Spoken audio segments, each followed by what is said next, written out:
안녕하세요. 저는 서울에 살고 있는 30대 초반의 남자입니다. 이 일은 제가 20살 때 겪은 일인데 아직도 온몸에 소름이 돋을 정도로 무서웠던 일입니다. 지금부터 11년 전, 제가 고등학교를 졸업하고 이제 막 성인이 되었을 때 일어난 사건입니다. 그 당시 저는 군대 신검을 앞두고 있었고 입대 전 한두 달 단기 알바를 하려는 생각으로 구인 사이트를 살펴보고 있었습니다. 그러다 운전을 하면서 전단지를 배포하는 그런 자리를 찾게 되었는데 다른 알바보다 급여가 꽤 높았던 편이라 저는 곧장 연락을 하고 면접을 보기로 했었죠. 참고로 20살이 되자마자 면허를 취득했었고 평소 아버지 대신 운전을 자주 했던 터라 운전 하나만큼은 자신 있는 편이었습니다. 그런데 조금 특이한 점이 있었는데 면접 장소가 회사나 가게 같은 건물이 아니었고 사장님과 공원 벤치에 앉아서 간단한 얘기를 하는 것으로 면접이 시작되었습니다. 자네 이름이 뭐야? 제 이름은 김수혁입니다. 그래, 운전면허는 있고? 네, 고등학교 졸업하자마자 취득했습니다. 사장님과 간단한 대화를 나누고 나서 본격적인 업무에 관한 설명을 들었는데 그제야 시급이 센 이유를 어느 정도 알겠더라고요.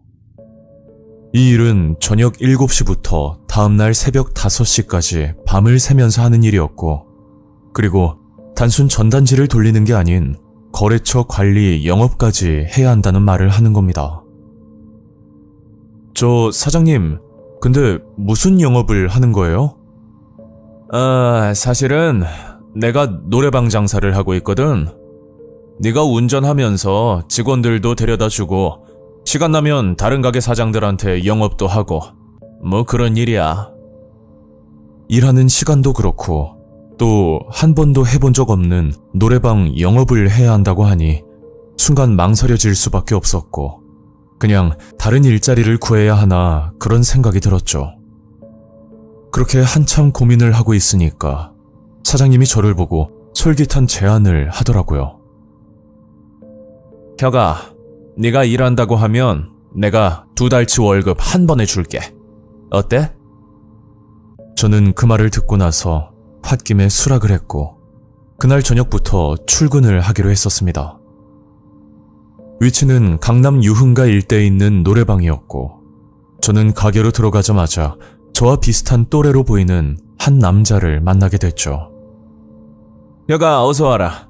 이쪽은 너랑 같이 일할 우리 가게 박 실장인데 서로 인사하고.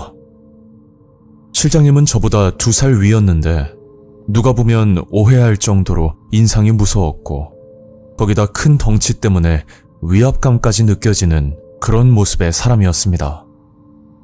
수혁이라고 했지? 지금부터 일해야 되니까 나 따라와. 저는 실장님을 따라 나가 검은색 봉고차에 올라탔고 어디론가 출발을 했었는데 알고 보니 노래방에서 일하는 아가씨들을 픽업하는 길이었고 집집마다 찾아가 아가씨를 태운 뒤 다시 노래방으로 들어오는 일이었습니다. 그런데 그 일은 시작일 뿐이었고 본격적인 업무는 그때부터 시작되었죠. 그날은 실장님이 운전을 하고 저는 조수석에 앉아 있었는데 실장님이 아가씨를 차에 태우더니 노래방 앞에 내려주고 들어가는 시간을 체크하더라고요. 그리고 시간이 끝나면 다시 노래방 앞으로 가서 아가씨들을 차에 태우는 일종의 보도방 영업이었습니다. 그 당시 저도 유흥에서 일하는 건 처음이라 잘 모르고 있었는데 며칠 뒤 알게 된 건 보도방 영업 자체가 불법이라는 사실이었죠. 그래서 사장님을 찾아가 다시 돈을 돌려드리고 일을 그만둔다고 했었지만 단순 운전만 하는 경우는 상관이 없고 만약에 무슨 일이 생긴다면 본인이 다 책임진다는 말까지 하면서 저를 붙잡더라고요. 그렇게 일주일간은 실장님과 같이 일을 했고 그 뒤로부터는 저 혼자 일을 했었는데 알 수 없는 무서운 일들은 그때부터 시작되었습니다. 그날 아가씨들을 태우고 퇴근을 하던 길이었는데 한 아가씨가 이런 말을 하더라고요. 혀가 사장님한테 말해서 차 수리 좀 하라고 해. 차 수리요? 왜요? 뭐 문제 있어요? 아니, 뒷자리에서 이상한 종소리 같은 게 자꾸 들리는데 넌 못 들었어? 저는 지금까지 운전하면서 단 한 번도 그런 소리는 듣지 못했고, 일단 그 아가씨 말대로 다음날 사장님께 차에 문제가 있는 것 같다고 말씀드렸더니 사장님은 어이가 없다는 듯이 말을 하는 겁니다. 에? 그럴 리가 없을 텐데. 그 차 산지 이제 한 달밖에 안 됐는데. 일단 알겠으니까 점검은 해볼게.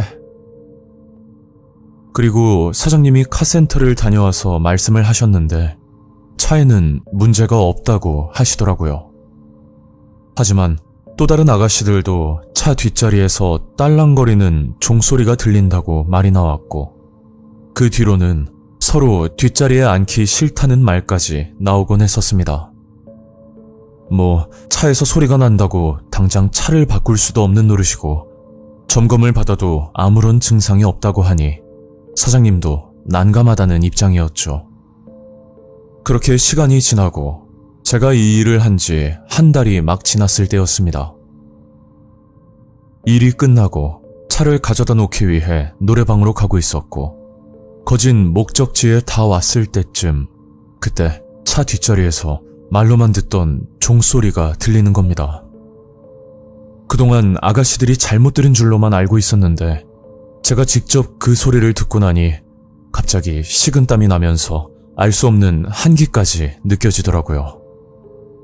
저는 일단 차를 세우고 뒷자리를 살펴보고 있었는데 그 순간 큰 굉음 소리가 들리는 겁니다.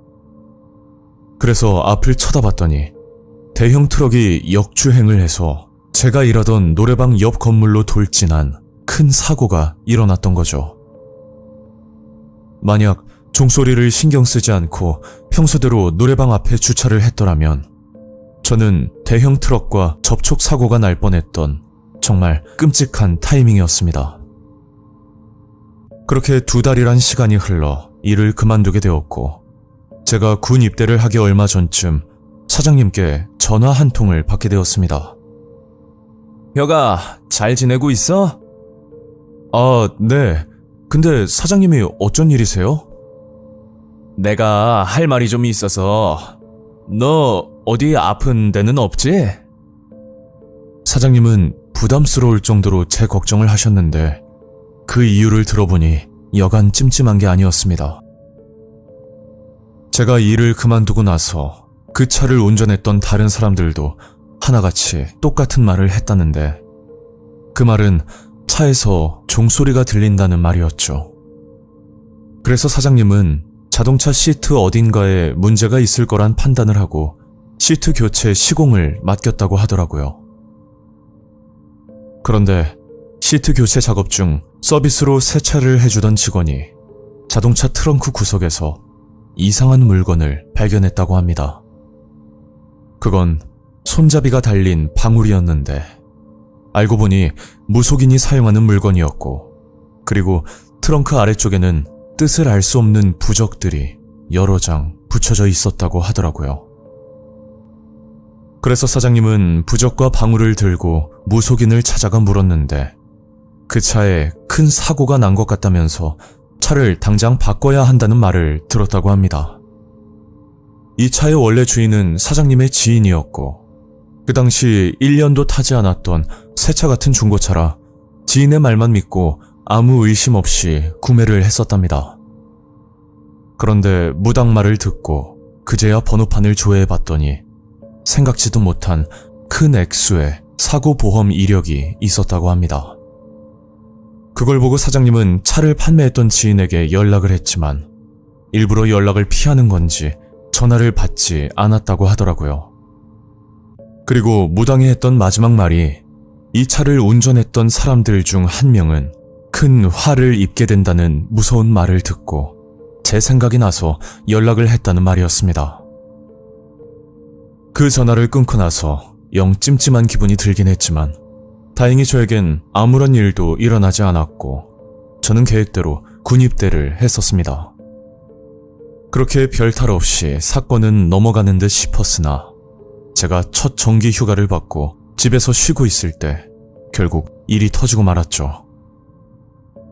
제가 입대 전 사용하던 휴대폰을 일시정지를 시켜둔 상태였는데 휴가 기간만 쓰려고 일시적으로 해제를 시켰더니 다음날 저녁쯤 믿기 힘든 문자 한 통이 날아오는 겁니다. 그건 사장님의 부고 소식이었고 휴대폰에 저장된 사람들에게 날아온 단체 문자였죠. 저는 사장님과 그리 오래된 인연은 아니었지만 그래도 한때 제 걱정에 전화까지 주셨던 분이라 그날 부고 문자를 보고 나서 장례식장에 찾아가 인사를 드렸습니다.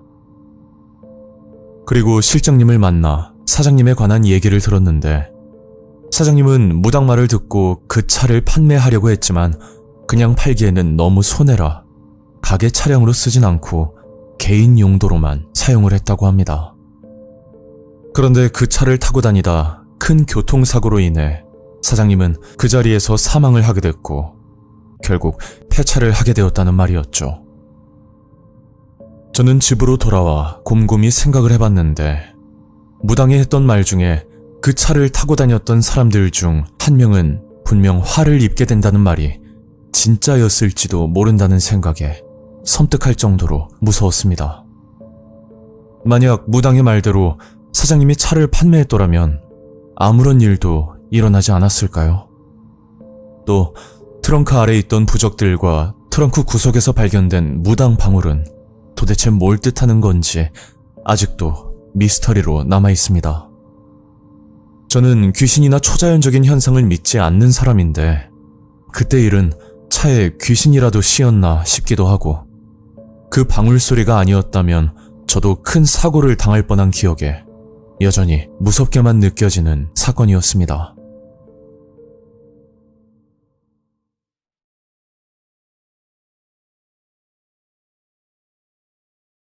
안녕하세요. 저는 서울에 살고 있는 30대 여성입니다. 현재는 이혼하고 혼자가 되었지만 이 사건은 제가 결혼 시절 겪은 실화이며 그때 그 충격은 아직도 잊을 수가 없습니다. 이야기의 시작은 제가 남편과 결혼을 했을 시기니까 연도로는 2013년도에 있었던 일입니다. 남편을 처음 만났을 때의 느낌은 굉장히 순수하고 선한 모습의 이미지였고 과거 공장에서 일을 하다가 새끼손가락 하나가 절단이 되었다고 들었는데 그만큼 힘든 삶을 살았기 때문에 책임감이 강할 거라 믿었고 둘이서 열심히 하면 더 나은 삶을 살 수 있을 거란 생각으로 남편과 결혼까지 하게 되었죠. 그렇게 큰 문제 없이 결혼 생활을 하고 있었는데 결혼 1주년을 앞두고 남편이 조금씩 달라지기 시작했었습니다. 여보, 내가 집에서 살림할 테니까 당신이 나가서 일하는 건 어때? 사실 내가 요즘 몸도 안 따라주고 컨디션이 영 예전 같지가 않아서 그래. 알고 보니 남편은 저와 상의도 없이 일을 그만둔 상태였고 저도 처음 남편에게 그런 말을 들었을 때는 남편이 어디 아픈 건 아닐까 하는 걱정뿐이었지만 시간이 지날수록 점점 실망감을 느낄 수밖에 없었죠. 진짜 몸이 안 좋아서 일을 쉬는 게 아니라 남편은 아침에 일어나자마자 하루 종일 게임만 하면서 시간을 보내는 게 일상이었고 저는 남편의 그런 모습을 보고 있으니 몸이 아프다는 건 그냥 핑계라는 생각이 들었습니다. 무책임한 남편 때문에 속에 천불이 날 지경이었고 저라도 일을 하지 않으면 당장 생활이 힘들 만큼 집안 사정도 좋지가 않았죠. 조금만 참으면 달라지겠지라는 생각으로 남편을 지켜보고 있었는데 남편이 일을 그만둔 지 반년이 가까워지도록 노력하는 모습은 전혀 보이지 않았습니다. 그러다 보니 몸도 마음도 많이 지쳐버렸고 그날 밤 남편에게 제 속마음을 털어놓게 되었죠. 오빠, 내가 많이 생각해봤는데 말이야. 오빠는 하루 종일 게임만 하고 계속 그렇게 지내고 싶어 하는 것 같은데 나 도저히 힘들어서 못하겠어. 그냥 우리 이혼하자. 아이, 갑자기 왜 그래? 그 말 진심이야? 남편도 제 말에 충격을 받았는지 서둘러 일자리를 알아본다며 다음 날부터 외출이 잦아지기 시작했습니다. 그렇게 한두 달 정도 지났을 때쯤 남편이 저에게 이런 말을 하더라고요.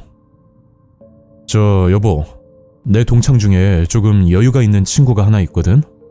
그래서 그 친구하고 작은 사업을 해보기로 했는데 이게 사업 아이템이 너무 좋아서 절대 손해는 안 볼 것 같아. 갑자기 무슨 사업?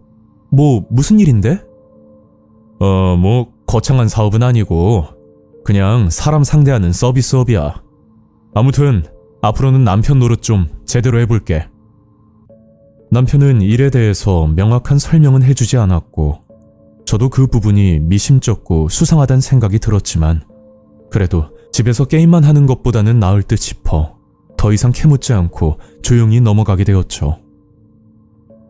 그렇게 남편은 사업을 시작하고 나서부터 매일같이 밤을 새우는 건 물론이고 술을 얼마나 마셨는지 몸도 제대로 가누지 못할 정도인 날도 더러 존재했었습니다.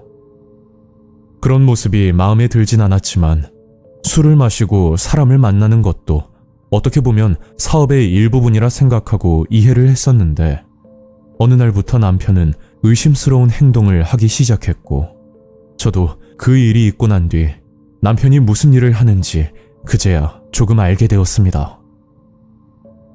그날은 고등학교 친구와 함께 제주도 여행을 가기로 했던 날이었고 남편은 저를 공항까지 데려다주고 저는 차에서 내려 친구를 기다리고 있던 중이었죠. 그런데 그 친구에게 갑자기 일이 생겼고 부득이하게 여행 일정이 무산되면서 다시 집으로 돌아갈 수밖에 없었습니다. 그래서 택시를 타고 집으로 가 저희 집 현관문을 여는 순간 정말 어이없는 장면을 보고 말았죠. 그건 저희 남편이 어떤 여자와 방에서 나오는 모습이었는데 남편도 저를 보고 깜짝 놀라는 표정이었습니다. 여보, 여행 간 거 아니었어? 그리고 절대 오해하지 마. 내가 다 설명할게.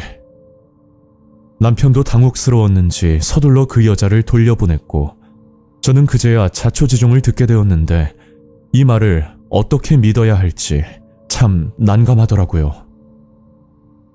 아니, 내가 지금 하고 있는 사업이 있잖아. 어디서부터 설명을 해야 될까? 그게 남성들 상대로 하는 일이거든. 일명 귀청소방이라고. 손님들하고 얘기도 하면서 귀청소도 해주는 그런 곳이야. 그리고 방금 본 아가씨는 면접 때문에 잠깐 들른 건데 이상한 생각은 안 했으면 좋겠어. 저는 남편의 말을 듣고 면접을 집에서 본다는 것도 이해가 안 갔지만 남편이 그런 일을 한다는 것 자체가 저에게는 적지 않은 충격으로 다가왔었습니다.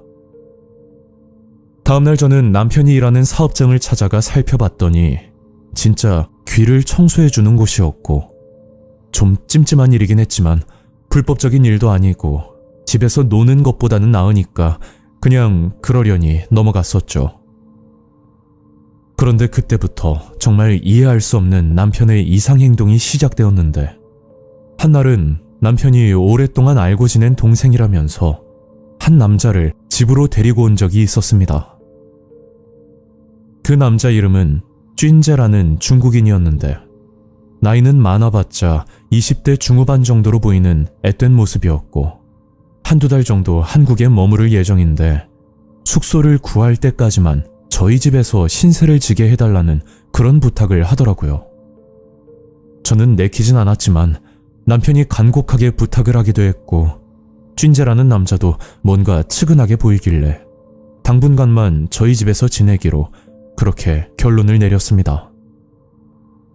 그 뒤로 남편이 외출하거나 또는 출근할 때면 저도 밖으로 나가곤 했었는데 그 이유가 쥔제라는 남자는 방 안에서 뭘 하는지 하루 종일 전화통화만 하고 있고 제가 외출을 하지 않으면 그 남자와 한 집에서 둘이 있어야 하기 때문에 여간 불편한 게 아니더라고요. 그런 생활을 하면서 얼마간은 힘들게 버티고 있었는데 아무리 편의를 봐준다고 하더라도 쥔제 동생은 숙소를 알아보기는커녕 나갈 생각조차 없는 듯 보였고 저도 더 이상 참을 수가 없어서 남편에게 화를 내며 물었었죠. 아니, 언제까지 이렇게 살아야 돼? 그 동생이 그랬잖아. 숙소 구할 때까지만 지낸다고. 아, 조금만 기다려줘. 뭔가 말 못할 사정이 있겠지. 내가 이렇게 부탁할게. 남편은 계속해서 우유부단하게 행동을 했고 불편한 동거는 계속해서 이어졌습니다. 이게 기간이 길어지다 보니 친정 부모님까지 이 사실을 알게 되었고 결국 이혼하라는 말까지 나올 만큼 상황이 심각해졌었죠. 그러자 남편은 친정 부모님을 찾아가 무슨 얘기를 했는지는 모르겠는데 다음날 저희 어머니께 전화가 걸려와 이런 말씀을 하시는 겁니다. 예, 박서방이 우리 집에 찾아와서 2번 다시 안 그러겠다고 그러더라. 그리고 너네 아버지랑 여행 다녀오라고 돈이랑 비행기 티켓까지 주고 갔어. 어? 엄마한테 찾아갔다고? 난 그런 말 못 들었는데. 비행기 티켓까지? 여행지가 어딘데? 중국 여행인데 도착하면 여행 가이드도 있고 박서방이 호텔까지 예약해놨대. 그냥 몸만 가면 된다고 하더라. 그 말을 듣고 통화를 끊었고 그날 밤 남편에게 어떻게 된 거냐고 물었더니 앞으로 잘하겠다는 의미로 저희 부모님께 여행을 제안했었다고 하더라고요. 그리고 얼마 뒤 저희 부모님은 여행을 떠나셨고 저희 집에 얹혀 살고 있던 중국인 동생 쭌제도 갑자기 숙소를 구했다며 집을 나가버렸죠. 그때는 모든 게 정상으로 돌아가는 듯 했었지만 이 모든 것들이 짜여진 계획인 줄은 꿈에도 생각하지 못했고 제가 알지 못했던 충격적인 사실들은 하나둘씩 드러나고 말았습니다. 중국인 동생 쭌제가 집을 나간 시점부터 남편은 전화도 받지 않고 연락이 두절되어 버렸는데 그보다 더 걱정스러운 건 중국으로 여행을 떠난 저희 부모님마저도 연락이 안 되는 상황이었죠. 저는 부모님 걱정에 대사관에 연락을 해서 경찰 신고까지 했었지만 부모님이 묵은 호텔 정보도 모르고 제가 알고 있는 정보가 많이 부족하다 보니 무슨 일이 생기진 않았을까 하는 불안감만 들기 시작했습니다. 그렇게 잠 한숨 못 자고 연락만 기다리고 있었는데 다음날 오전 형사 2분이 저희 집으로 찾아왔고 저는 믿을 수 없는 이야기를 듣게 되었죠. 경찰인데요. 박종민 씨 아내 되시죠? 네, 그런데 무슨 일로 오셨어요?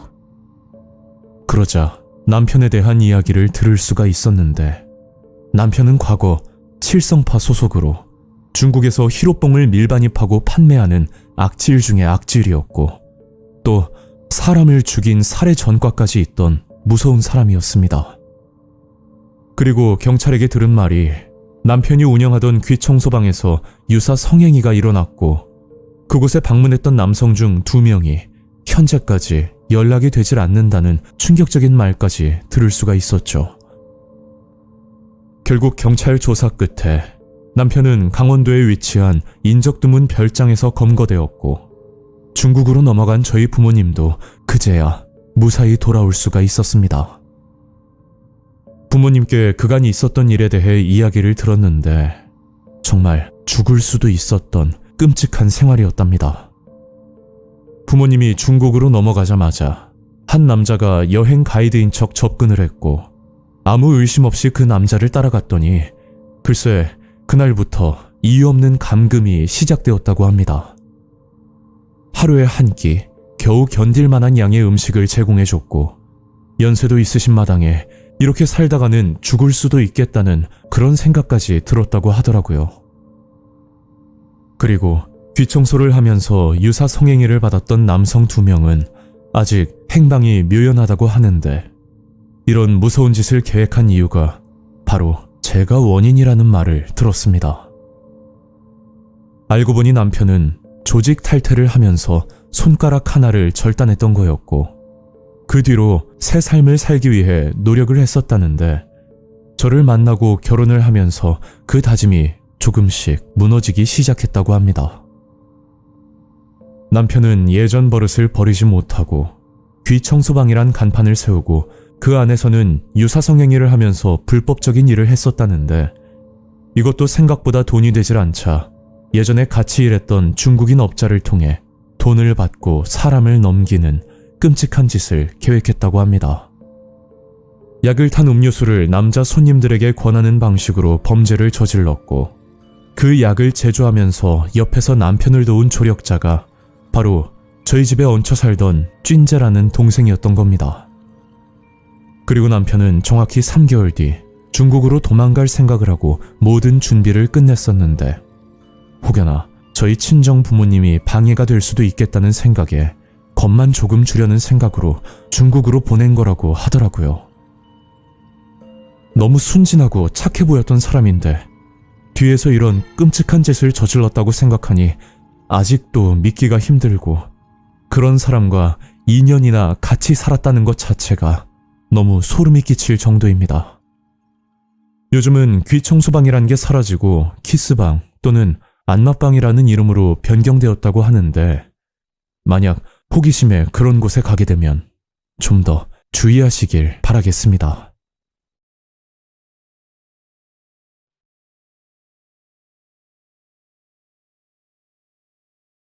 안녕하세요. 저는 서울에 사는 20대 후반의 남성입니다. 이 일만 생각하면 아직도 마음이 좋지 않고 어떻게 이 상황을 받아들이고 해결을 해야 할지 도무지 갈피를 잡을 수 없는 개인적인 사건입니다. 제가 사회초년생이었을 시절 저희 아버지는 집안 형편이 어려워지자 갑자기 사업을 한다며 집을 나가버리셨습니다. 그리고 반년 정도는 드물게 연락이 오다가 어느 날부터 점점 소식이 뜸해졌고 결국 다른 여자와 바람이 나서 살림을 차렸다는 사실을 알게 되었죠. 그땐 저도 충격이었지만 저보다 심적으로 가장 힘드셨던 분은 저희 어머니였고 그렇게 저희 부모님은 서로 남남이 되어버렸습니다. 그 후로 어머니는 마음을 독하게 먹고 정말 열심히 사셨고 생각지도 못한 결과를 이루어내셨죠. 그건 어머니가 서울에서 작은 반찬 가게를 오픈했었는데 그 반찬을 맛본 손님들이 순식간에 늘어났고 각종 SNS에 소문이 나면서 큰 성공을 이루게 되었습니다. 그 당시 어머니의 팔로우가 약 7만 명 정도였고 하루 주문만 해도 200개가 넘을 정도라 어머니 혼자 감당하시기에는 벅찰 정도로 바쁜 날을 보내고 계셨죠. 어려운 형편에 갑자기 돈을 벌게 되니 그것만한 행복은 없다고 생각을 했지만 제가 어머니를 봤을 땐 뭔가 슬퍼 보인다는 느낌을 떨칠 수가 없었습니다. 왜 그렇게 느낄 수밖에 없었냐면 어머니가 집에서 한 번씩 술을 혼자 드실 때가 있었는데 그럴 때마다 아버지와 같이 찍은 사진들을 보면서 과거를 회상하는 모습 때문이었죠. 돈은 벌었지만 돈으로 살 수 없는 공허함 같은 게 느껴졌고 그런 어머니의 마음을 모르는 건 아니라 어머니가 술을 마실 때 저도 옆에서 자리를 지켜드리곤 했었습니다. 그렇게 어머니가 돈을 벌기 시작한 지 대략 2년 정도 지났을 무렵 평범하게 잘 지내시던 어머니가 점점 달라지기 시작했고 아마 그때부터 사건이 시작되었던 것 같습니다. 평소 저희 어머니는 다음날 가게 업무 때문에 거의 외출을 하지 않고 지냈었는데 어느 날부터 외출하는 횟수가 늘어났고 한 번 나갈 때마다 종일 거울을 보면서 외모에 신경을 쓰는 모습을 볼 수가 있었죠. 거기다 기본적으로 새벽이 돼야 들어오곤 하셨는데 갑자기 달라진 어머니의 모습이 굉장히 낯설게 느껴졌고 저는 어머니가 걱정이 돼서 그냥 모른 척 넘어갈 수는 없었습니다. 엄마, 요즘 약속이 이렇게 많아? 그냥 거래처 사람들도 만나고 모처럼 친구들도 좀 보고 그러는 거야. 걱정 마.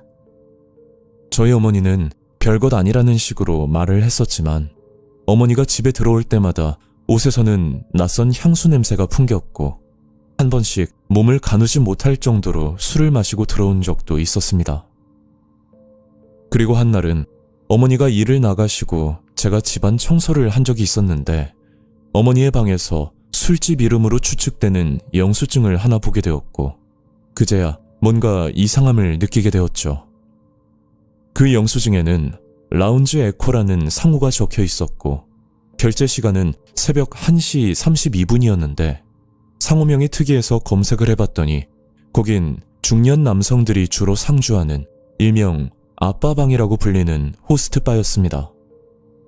어머니가 이런 곳에 방문을 한다는 것 자체가 아들인 입장에선 너무 충격이었고 도대체 밖에서 뭘 하고 다니시는지 점점 불안해지기 시작했었죠.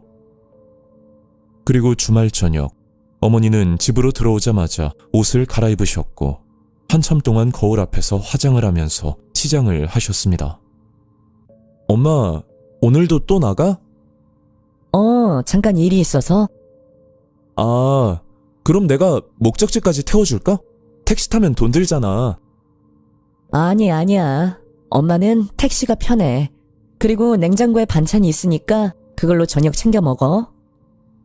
그렇게 어머니는 외출 준비를 끝내고 나가셨고 저는 이대로 있으면 안 되겠다는 생각에 저도 곧장 차를 끌고 어머니가 탄 택시를 뒤따라 가보기로 결심했었습니다.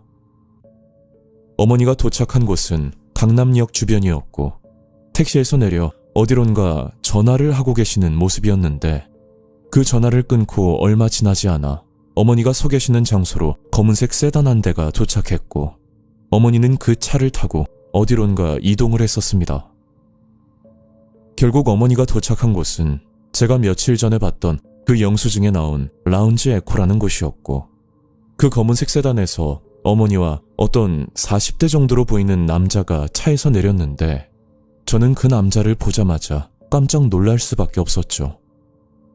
그건 그 남자의 외모 때문이었는데 얼핏 봐도 저희 아버지 젊었을 때의 모습과 굉장히 흡사하게 생겼고 거기다 체형과 스타일까지 꼭 닮아 있어서 아버지의 지인들이 그 남자를 보면 말문이 막힐 정도로 닮은 수준이었습니다.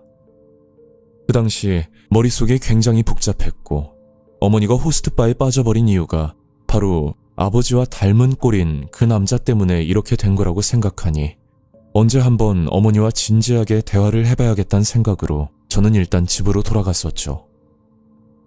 그리고 다음날 저녁 어머니가 퇴근을 하고 들어오셨을 때 저는 제가 목격한 모든 일에 대해 솔직하게 털어놓게 되었습니다. 엄마, 나 다 봤거든? 엄마가 그런 데 가는 거 난 너무 싫어. 갑자기 무슨 말이야 그게? 아니, 진짜 미안한데 내가 얼마 전에 엄마를 미행했단 말이야. 그때 호스트바에 들어가는 거 다 봤고 또 어떤 남자랑 있는 것도 다 봤거든? 엄마, 그런 데서 일하는 남자한테 마음 주면 진짜 큰일 나. 제 말이 끝나자 어머니는 눈물을 보이셨고 제게 하소연하듯이 말을 했었는데 저는 그 말을 듣고 더 이상 아무 말도 할 수가 없었습니다. 태영아, 나도 엄마이기 전에 그냥 한 사람이고 나도 여자로서 기대고 싶은 순간이 있어. 그때 네 아빠랑 헤어진 뒤로 엄마는 한 번도 행복했던 적이 없었어. 어머니는 그날 처음으로 제게 감정을 털어놓으셨고 저도 이걸 어떻게 받아들여야 할지 모든 게 혼란스러웠습니다. 그 일이 있고 나서 저는 어머니에게 어떠한 말도 꺼내기가 조심스러웠고 뭔가 어머니와 같이 있으면 불편하다는 감정까지 들면서 며칠간 친구네 집에서 잠을 자고 들어가는 날도 있었죠. 그렇게 서먹한 상태로 지낸 지 거의 2주쯤 되었을 때 그날 퇴근을 하고 집에 들어왔더니 엄마의 옷 몇 벌과 그리고 평소에 들고 다니던 가방이 보이질 않았습니다. 그래서 어머니가 외출을 했다고 생각하고 저는 그냥 잠이 들었는데 다음날 아침이 돼서도 어머니는 집에 들어오지 않으셨죠. 그제야 어머니에게 전화를 수십 통 걸었지만 끝내 연결이 되지 않았고 저는 곧바로 어머니의 가게로 찾아갔었는데 가게 입구에는 임시 휴무라고 적힌 종이 한 장이 붙어 있었습니다.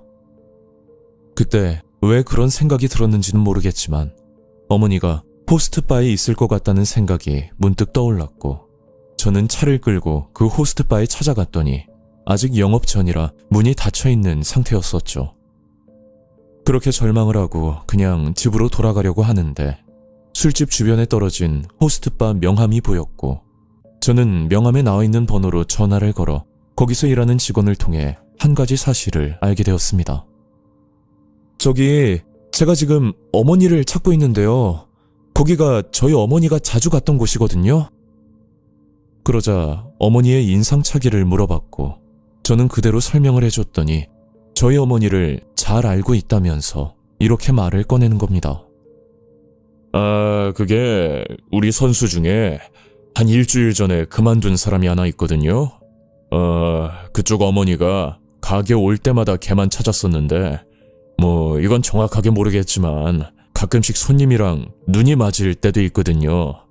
아마 이번 케이스도 그런 것 같긴 한데 아직 확실한 건 아니니까 일단 어머니께 연락 좀 계속해보세요. 그리고 이건 좀 오지랖인데 저희 가게 선수들이랑 엮였다가 전 재산 탕진한 손님들도 저는 꽤 많이 봤거든요. 어머니한테 주의 좀 주세요. 여기 한번 빠지면 정말 답도 없어요. 제가 생각해도 타이밍이 묘하게 겹치고 그 직원분 말대로 어머니가 호빠 선수와 눈이 맞아 집을 나간 거라 생각도 들었지만 그래도 하나뿐인 아들을 두고 저희 어머니가 그런 말도 안 되는 선택을 했을 리가 없다고 저는 끝까지 부정을 했었습니다.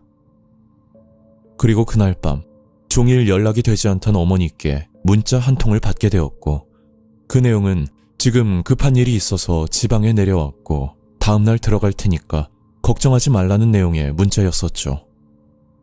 어머니가 누구와 지방에 내려갔는지 그리고 무슨 급한 일이 있었는지 아무것도 알지 못했지만 일단 무사히 계시는 것만으로도 조금 안심을 할 수가 있었습니다. 그렇게 지옥 같던 하루가 지나고 다음날 어머니는 집으로 들어오셨는데 어머니가 집으로 들어오자마자 제게 큰 상처가 되는 이야기를 꺼내셨습니다. 태영아, 너도 이제 다 컸고 너 스스로 잘할 수 있잖아. 그치? 너한테 이런 말 하기 미안한데 엄마도 여자로서 좀 살고 싶어. 어머니는 뭔가에 홀린 듯한 그런 표정이었는데 그 내용이 호스트바에서 만난 남자와 부산으로 내려가서 같이 살고 싶다는 말이었고 지금 사는 집을 정리하고 따로 제가 살 집을 알아봐 준다는 그런 충격적인 내용이었습니다.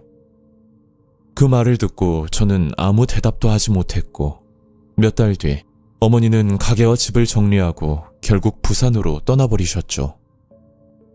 그 뒤로 어머니에게 연락은 주기적으로 오긴 하지만 얼굴도 모르는 남에게 어머니를 빼앗긴 것 같은 그런 기분이 들어 3년이 지난 지금도 아직 이 상황을 인정하지 못하고 있습니다. 여자로서 살고 싶은 어머니의 마음을 모르는 건 아니지만 자식까지 버리고 꼭 그렇게 해야만 했었는지 너무 원망스럽고 씁쓸하게만 합니다. 제 생각에는 어머니가 아버지에게 미련이 많이 남았던 것 같은데 그런 심리적인 마음을 이용해서 그 남자가 어머니에게 접근을 한 건 아닐까 그런 생각까지 들었습니다. 이런 어머니를 이해해줘야 맞는 건지 아니면 아예 연을 끊고 살아야 하는지 저는 아직도 잘 모르겠습니다.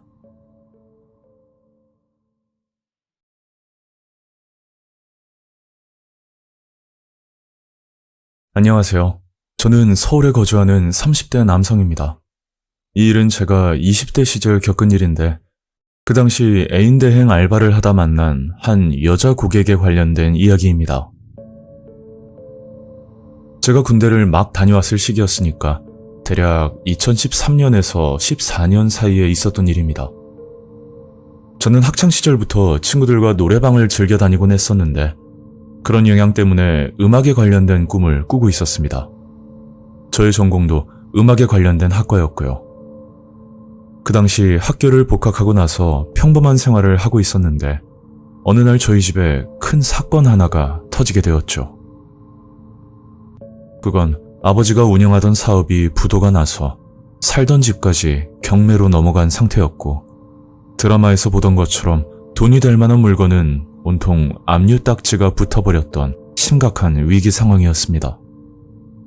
아버지는 삶을 포기한 듯이 매일같이 술만 마시며 지냈고 어머니는 아무 말씀 없이 그냥 집을 나가버리셨죠.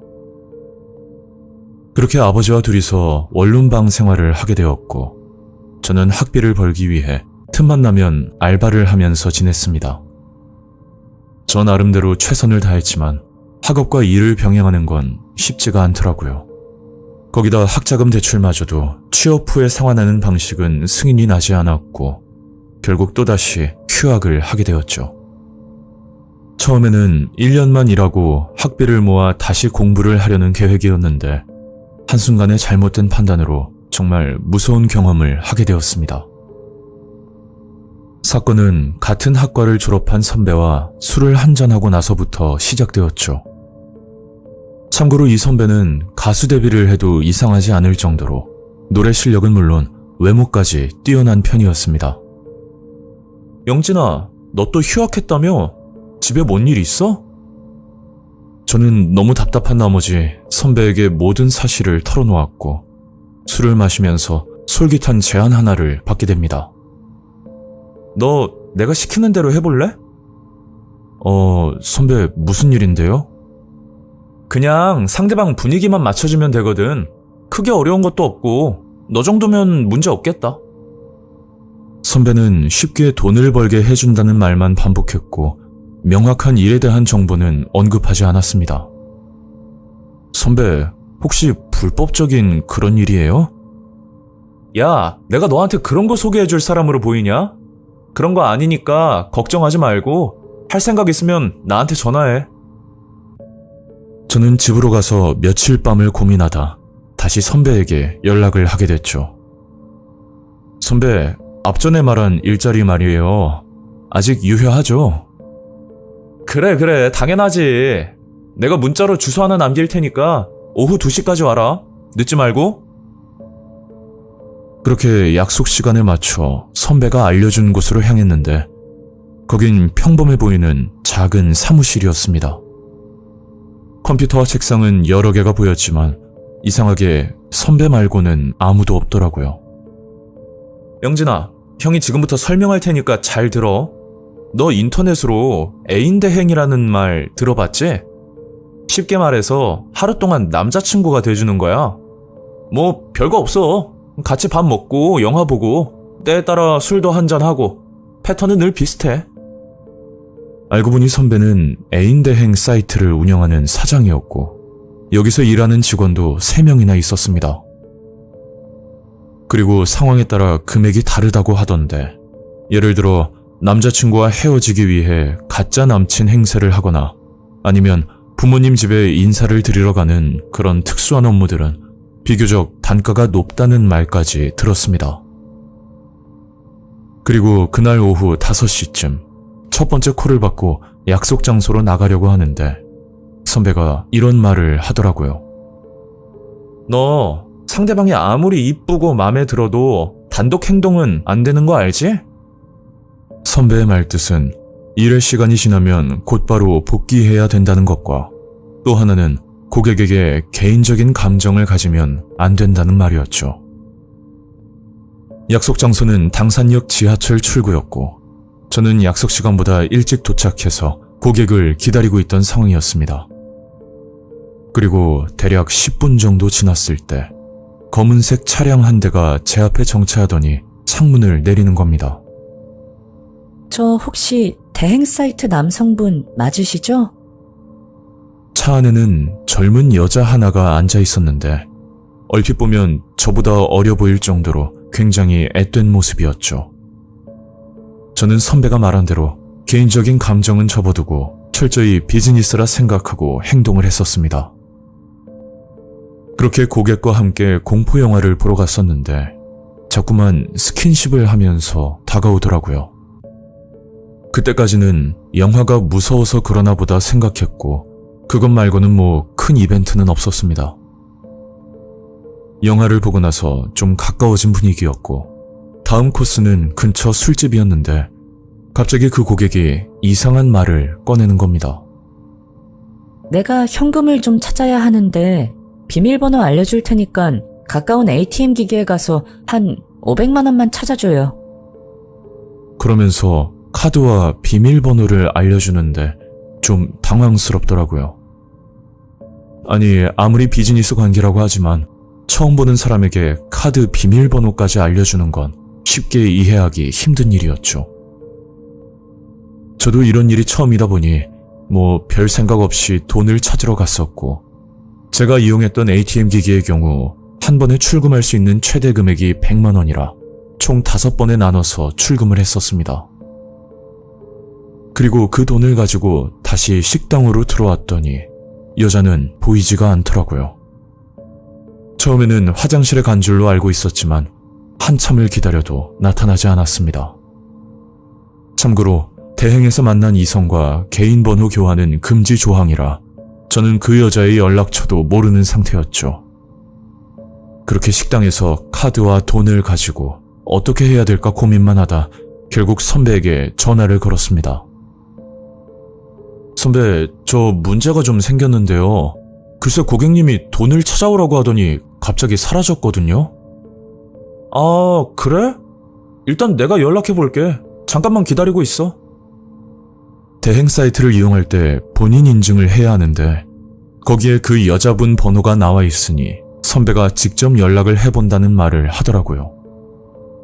그리고 한참 뒤 다시 선배의 전화를 받았는데 글쎄 이런 말을 하는 겁니다. 영진아, 고객님이 급한 일이 생겼다고 지금 댁에 계신다고 하거든? 어차피 대행 시간도 좀 남았으니까 네가 가는 길에 좀 갖다 줘라. 그렇게 저는 10시가 가까워지는 시간에 택시를 타고 선배가 알려준 주소로 향하고 있었죠. 그런데 번지수만 봤을 때는 몰랐는데 목적지에 가까워지니 좀 이상한 느낌이 드는 겁니다. 그게 도착지가 노원구에 있는 백사마을이라는 곳인데 다들 아시다시피 판자촌으로 이루어진 달동네였습니다. 거기다 택시비가 3만 원이 넘게 나올 정도로 먼 거리였고 분위기도 무섭지만 뭔가 찜찜한 기분에 택시에서 내리자마자 선배에게 전화를 걸었었죠. 선배, 여기 도착했는데요. 분위기도 그렇고 좀 이상한 것 같은데요. 야 임마, 판자촌에 사람이 사는 게 뭐 이상하냐? 그런 곳들은 다 재개발 지역이라 오히려 부자들이 더 많은 법이야. 내가 고객님한테 연락해 볼 테니까 좀만 기다려. 그렇게 전화를 끊고 그 자리에 가만히 서 있었는데 좀 전에 타고 왔던 택시 기사님이 창문을 열고 저를 부르는 겁니다. 총각, 아니 내가 거스름돈을 잘못 준 것 같아서. 네? 아닌데. 정확하게 받았는데요. 택시 기사님과 돈 문제로 인해서 한참 실랑이를 벌이고 있었는데 때마침 경찰차 한 대가 도착했고 저는 기사님이 돈 때문에 신고를 한 줄로만 알고 있었죠.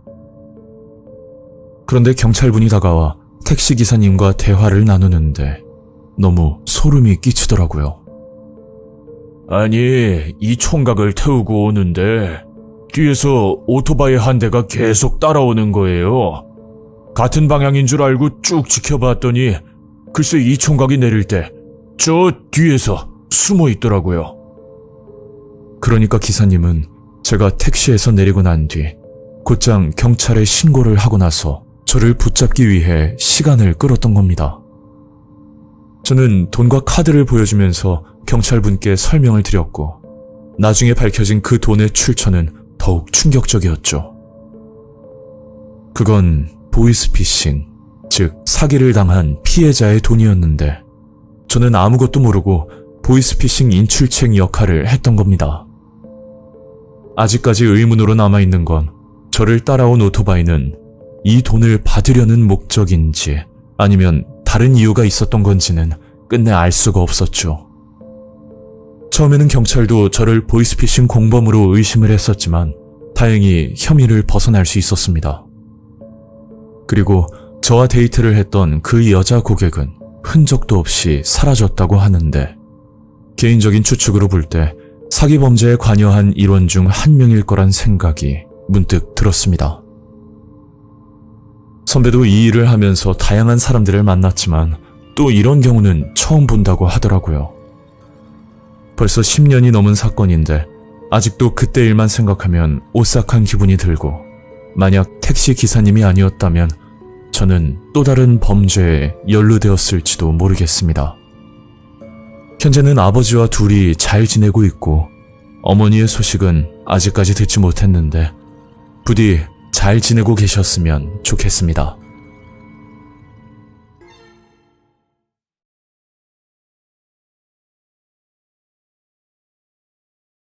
안녕하세요.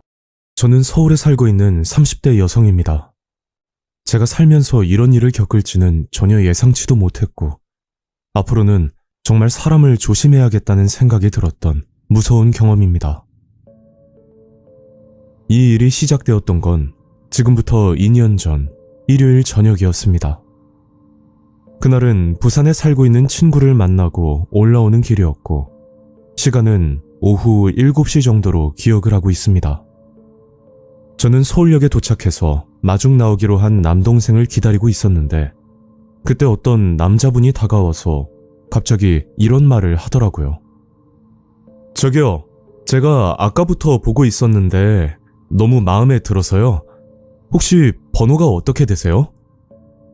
그 말을 듣고 조금 당혹스러웠는데, 그 이유가 제가 살면서 이런 경험을 처음 해봤기도 하고, 또 남자분 외모가 모델 뺨칠 정도로 잘생긴 편이었기 때문이죠. 제가 실은 어릴 적부터 외모에 대한 강박증이 많은 편이었는데, 솔직히 말하면 남자들이 다가올 만한 그런 이쁘장한 얼굴은 아니었습니다. 저 아무한테나 이러진 않거든요. 그쪽이 진짜 제 이상형이라서요.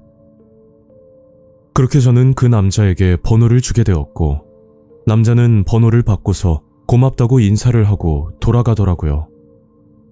그때는 살다 보니 이런 일도 있는구나, 뭐 그런 생각과 함께 모르는 사람이지만 저를 관심 있어 한다는 것 자체가 마냥 싫지만은 않았습니다. 그리고 잠시 뒤 남동생이 도착했고, 저는 아까 있었던 일을 전부 동생에게 털어놨었죠. 아? 누나한테 전화번호를 물어봤다고? 그것도 잘생긴 남자가? 뭔가 수상한데? 암튼 잘 알아보고 연락해. 동생 말대로 조금 이상하단 생각이 들긴 했지만, 단순 연락처를 준 것만으로 무슨 일이 일어나는 것도 아니니까 저는 큰 의미를 두지 않고 그날 밤을 보냈습니다. 그리고 다음 날 출근을 해서 일을 하고 있었는데, 처음 보는 번호로 문자 한 통이 왔었고, 알고 보니 어제 제 번호를 물어봤던 그 남자였죠.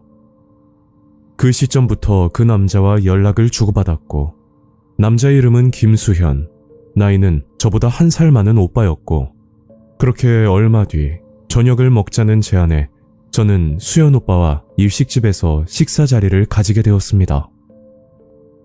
번호를 물어본 뒤 처음 만나는 자리였으니 어떻게 보면 첫 만남이라고 볼 수도 있었는데, 만나보니까 생각보다 대화도 잘 통하고 거기다 매너까지 좋아서 점점 호감으로 느껴지더라고요.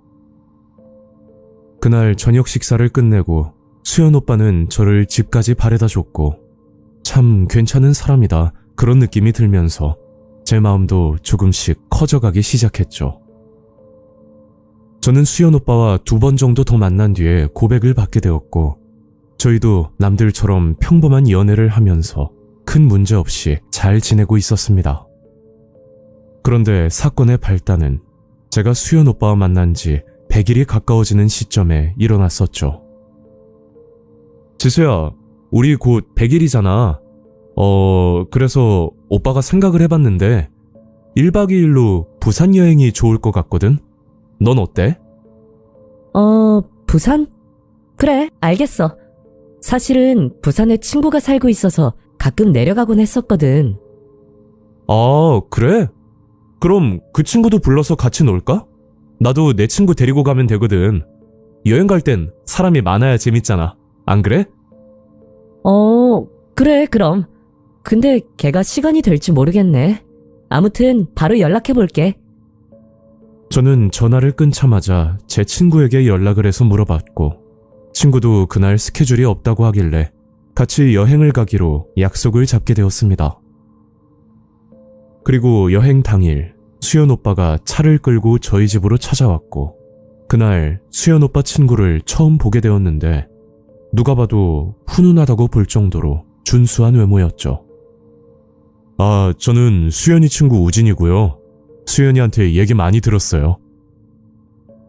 그렇게 세 명이서 차를 타고 출발을 했고 차에서 먹을 간식거리를 사기 위해 잠깐 편의점에 들렀는데 그때 동생에게 전화가 걸려오더라고요. 누나, 큰일 났어. 어디야? 아니, 엄마가 사고가 나서 나 지금 병원 왔거든? 저는 그 얘기를 듣고 당장 편의점을 나와 택시를 탔고 엄마가 계신 병원으로 향했었습니다. 택시를 타고 가는 동안 수연 오빠에게 전화가 계속 걸려왔었지만 일단 병원으로 가는 게 우선이라 설명은 나중에 해야겠다는 생각으로 미안하지만 전화를 받지 않았습니다. 잠시 뒤 병원에 도착했고 저는 놀란 마음으로 엄마를 찾고 있었는데 병원 로비 근처에서 동생이 저를 쳐다보며 웃고 있더라고요. 야, 이거 어떻게 된 거야? 사고 났다며? 아니, 그게 누나 화내지 마.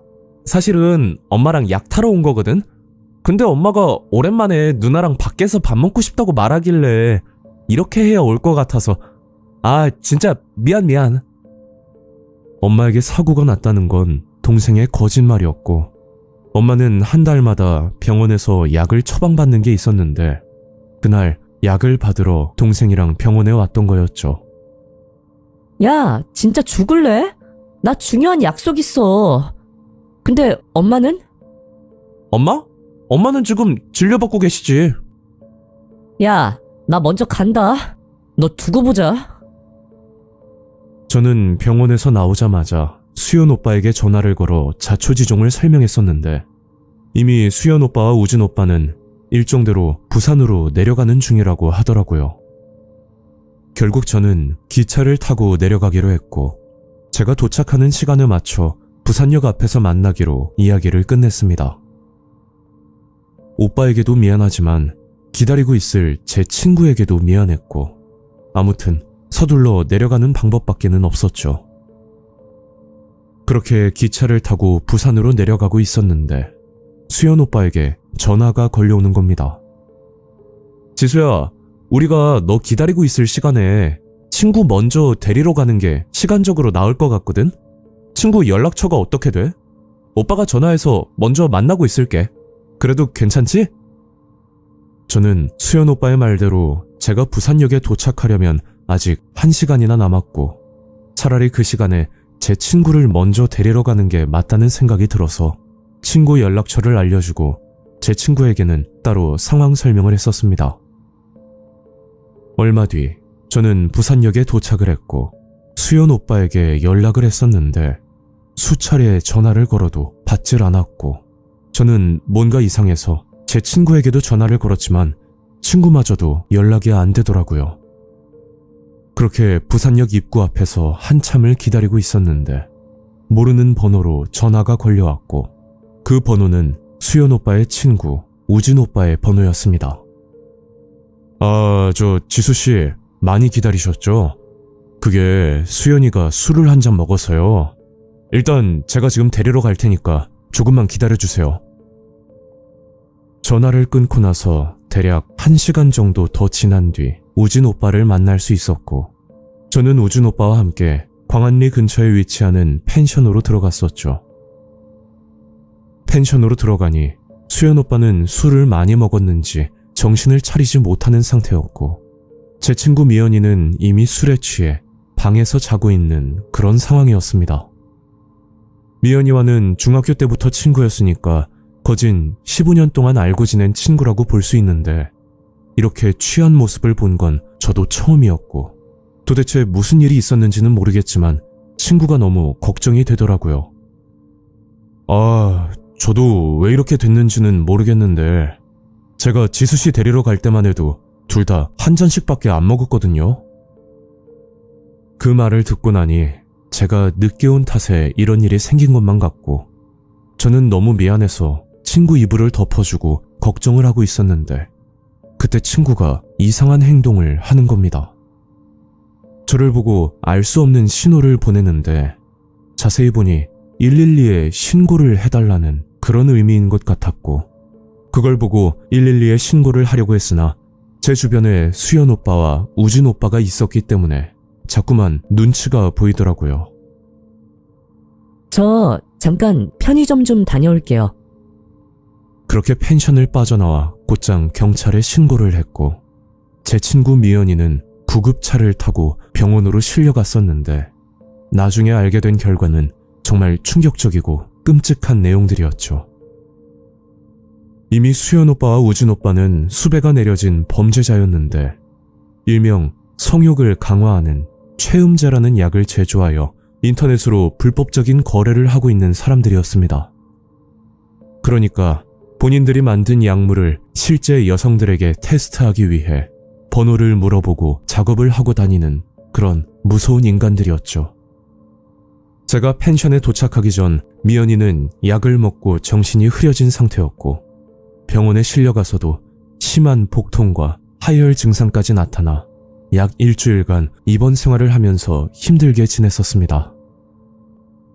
이 일을 겪고 아직도 그 친구에게는 너무 죄책감이 드는데, 아이러니하게도 그날 동생의 거짓말이 아니었다면 둘 다 그 약을 먹고 쓰러졌을 거고, 그럼 저희는 더 위험한 상황에 빠졌을지도 모르는 일입니다. 미모의 여자분이 이유 없이 다가오는 것도 의심스럽지만, 이와 반대로 잘생긴 남자가 다가와 호의를 베푸는 것도 정말 조심하셔야 할 것 같습니다.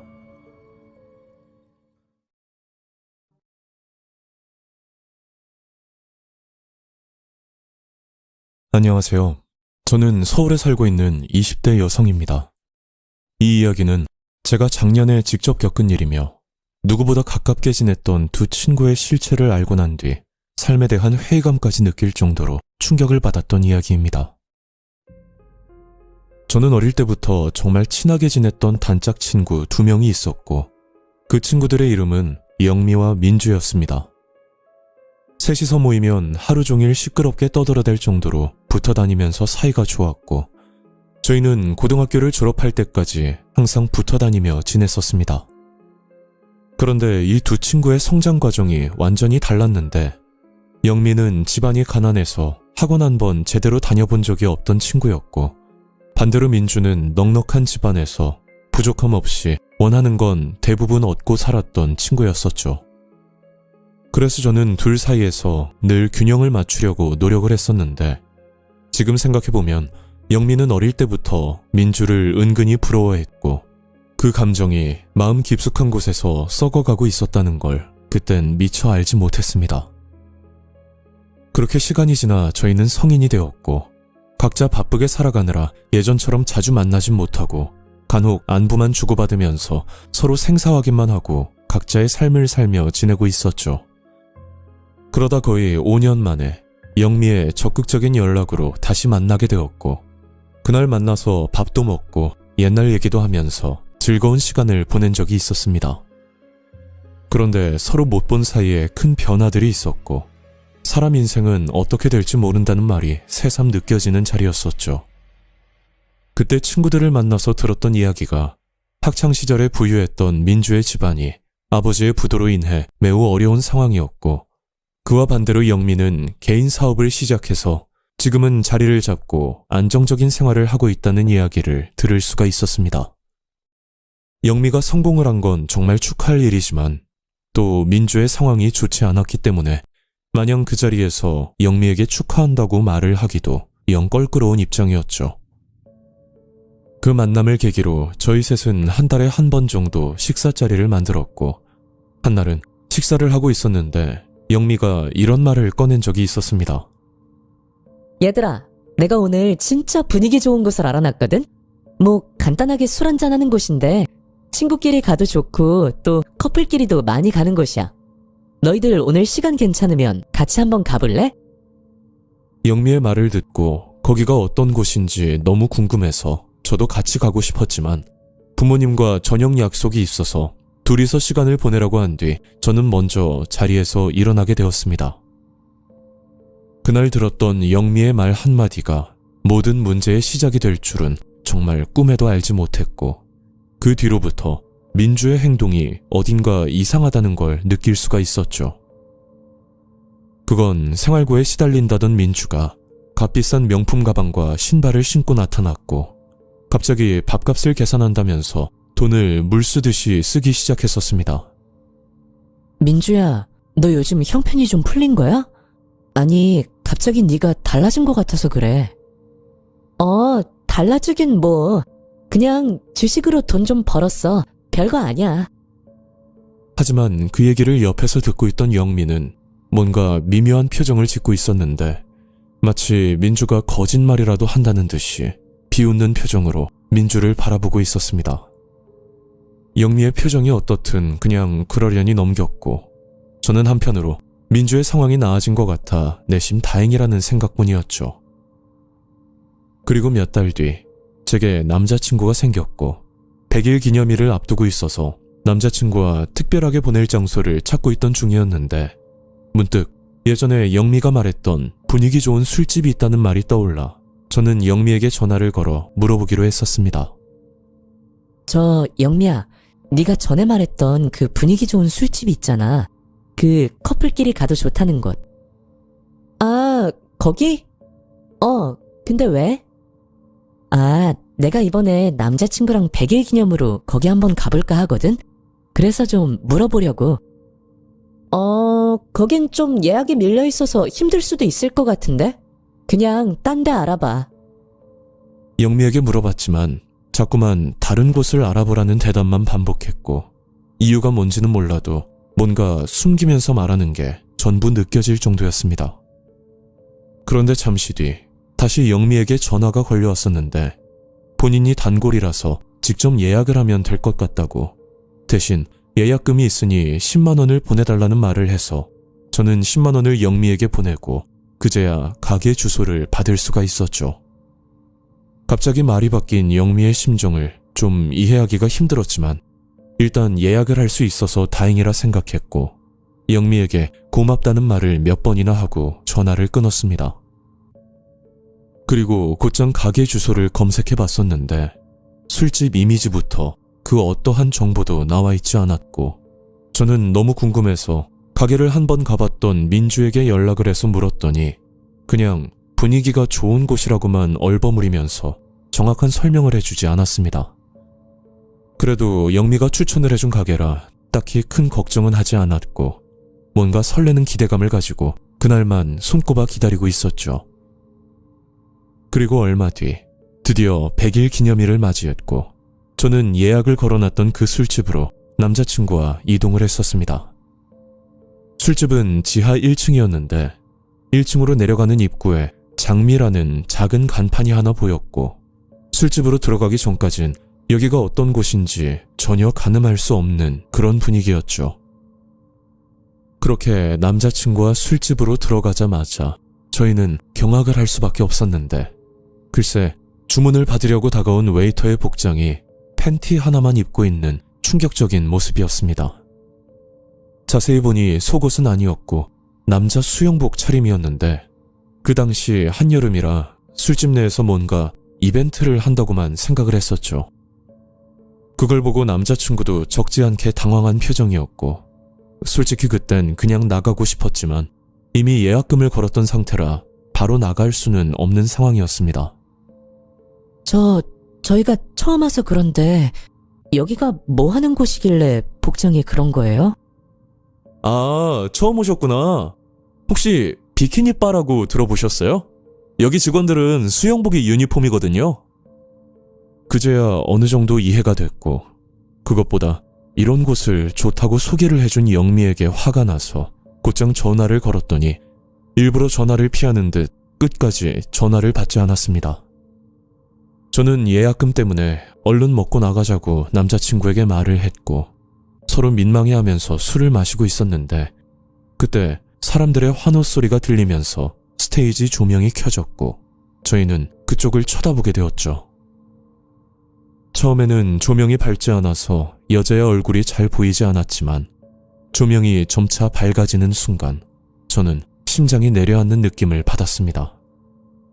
스테이지에 올라온 여자는 바로 제 친구 민주였고 민주는 사람들 앞에서 춤을 추고 있었는데 술에 취한 중년 남자들이 민주에게 돈을 던지면서 환호를 하고 있는 충격적인 모습이었죠. 그걸 보자마자 술집에서 뛰쳐나왔고 그날 밤 집으로 가서도 쉽게 잠을 이루지 못할 정도로 머리가 복잡했었습니다.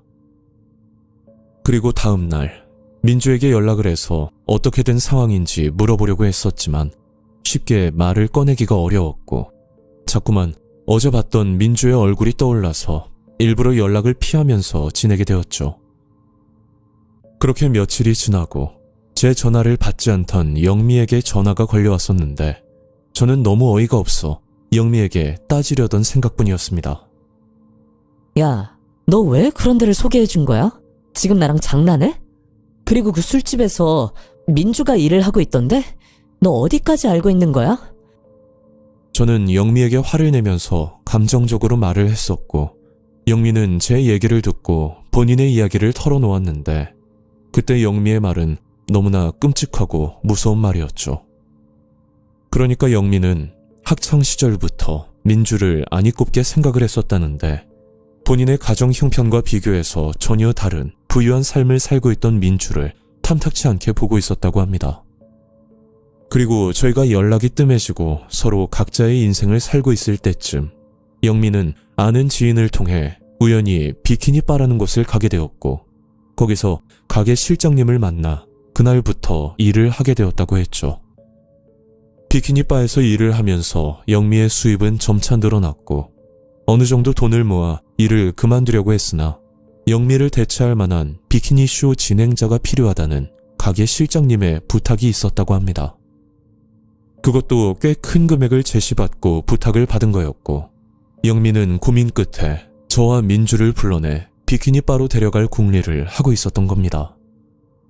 오랜만에 만난 저희들은 아무것도 모르는 상태였고 때마침 민주의 상황이 안 좋은 걸 알고 나서 민주에게만 먼저 작업을 하려고 했었는데 비키니바에 민주만 데리고 가면 또 제가 이상하게 생각할 수도 있는 상황이라 일단 셋이서 같이 가자고 제안을 한 뒤 민주를 꼬드기려는 생각이었다고 했죠.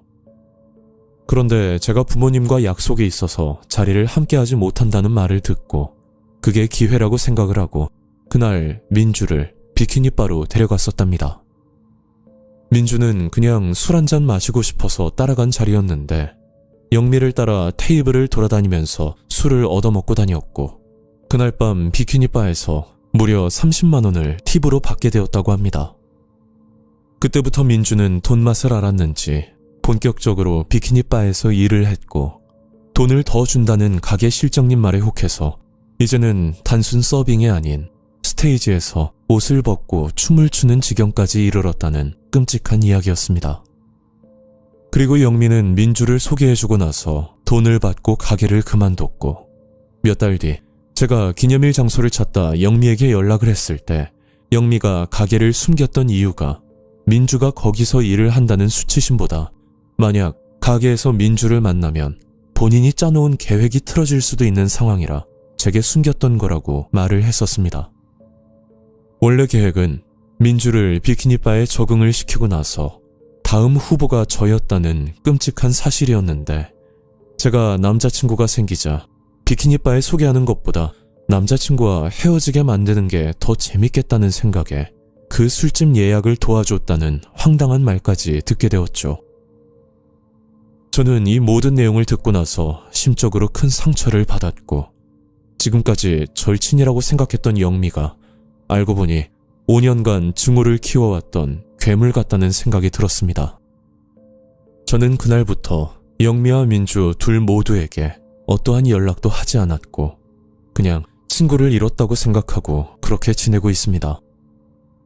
영미에게 꼬드김을 당해 비키니바에서 일을 하게 된 민주를 탓하고 싶진 않지만 돈 때문에 그런 일까지 하면서 지낸다는 게 너무 한심스럽고 한때 친구였던 사실까지도 부정하고 싶을 정도입니다. 사람의 시기와 질투라는 감정이 얼마나 무서운 결과를 만드는지 저는 직접 눈으로 목격했고 이 일로 인해 인간관계에 큰 불신을 갖게 된 끔찍한 경험이었습니다. 오늘 이야기는 여기까지입니다. 구독과 좋아요 잊지 않으셨죠? 다음 영상으로 또 뵐게요. 감사합니다.